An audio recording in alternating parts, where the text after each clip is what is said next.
Promise yourself that this one you're going to see through till the end. You're going to finish this project. Hello and welcome to the Regal Feminine. In part 1, I covered what it is to be multi-passionate, the categories of multi-passionate people, and 3 steps to manage multiple passions. In this video, I'll be giving additional tips that would help you in managing multiple interests and passions in order to be all that you want to be. If you like content like this, please do well to subscribe. Now to the topic of the day, managing multiple interests, part 2. Step 4, accountability. You need to make a promise to yourself that you're going to see this one through and you're going to finish this project. In part 1, I spoke about the kinds of people that start and drop interest a lot, which can be due to their mood, laziness, procrastination, amongst other things. I'm aware that people that deal with ADHD can fall into this category. Please speak to a therapist or medical personnel. I'm not equipped to give you advice on that.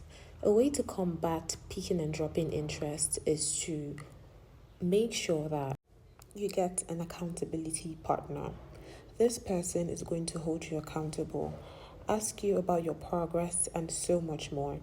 When you start slacking off, they should be there to give you some tough love and help you get back in the game. Make sure you do not get triggered or defensive with your accountability partner. This is where inner work, self-work comes in. You cannot escape working on yourself.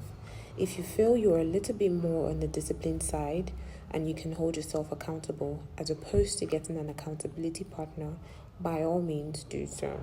The more you prove to yourself that you can do these hard things, the more confident you become as time passes. Step 5, set a time frame. Be generous in terms of assigning a time frame depending on if your goals are big or small.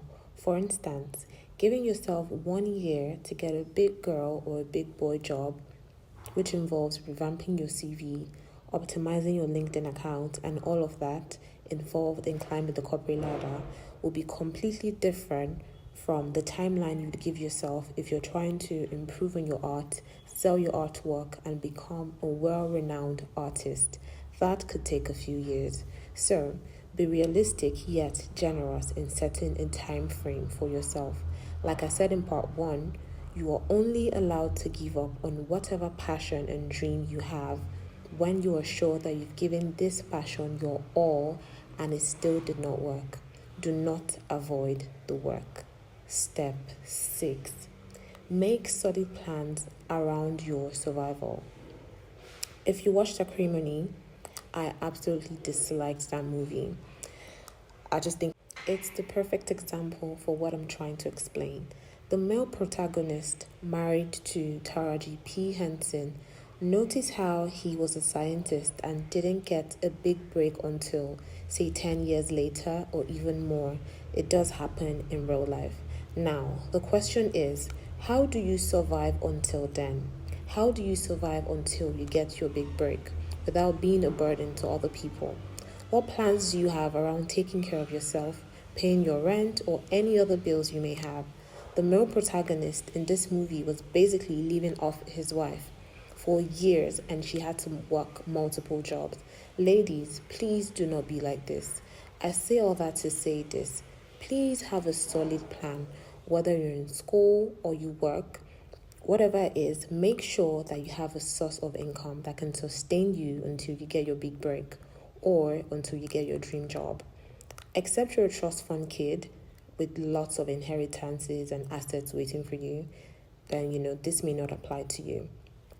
If you're like the rest of us, you need to find a way to make a living for yourself. If you enjoyed this video like I did, please share your thoughts with me in the comments. And I hope my tips were helpful to you, and I hope to also see you in my next video.